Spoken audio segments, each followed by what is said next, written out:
মশলা marination করব, কিন্তু একটু সময় দিতে হবে। এবং এটা আমরা কেটে নেব।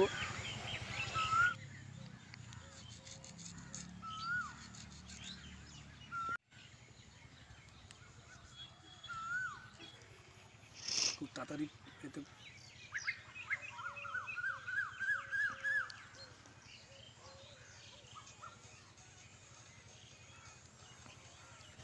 মাছ কাটা হয়ে গেল সুন্দর করে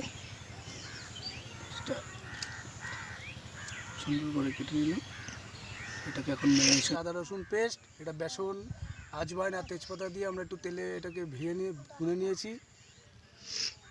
এটা ধনিয়া পাতা পেস্ট, গরম মশলা, জিরা পাউডার, গরম মশলা, লঙ্কা পাউডার, হলদি পাউডার। তো আমরা এখন এর জন্য মশলাটা এখন রেডি করবো।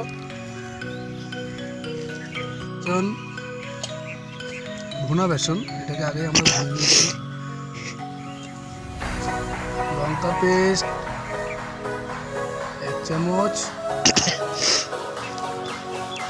এটা পুদিনা ধনিয়া পাতা আগেই আমি বলেছি, ধনিয়া পুদিনা পাতার পেস্ট আছে, এটাই হাফ স্পুন দিয়ে দিলাম। এবার আমরা যাব মশলা। দইটা কোথায়? দই দেওয়া হয়ে গেল। মশলাটাকে এবার বানিয়ে নিলাম। ক্যামেরা বন্ধ কর।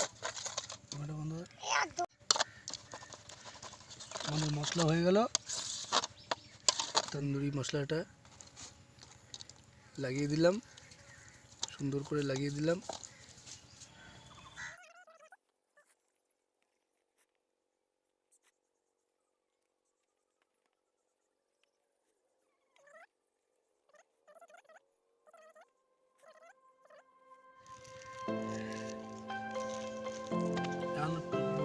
মাছগুলোকে শিখে কাটবো। শিখে কাটা হলো। মশলাটা একটু কম হয়েছে, মশলাটা একটু লাগিয়ে দিলাম সুন্দর করে।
দেখুন টেস্টি হয়ে যায়, খুব সুন্দর কমপ্লিট। আর নতুন নতুন ভিডিও পেতে কমেন্ট করুন, শেয়ার করুন, লাইক করুন।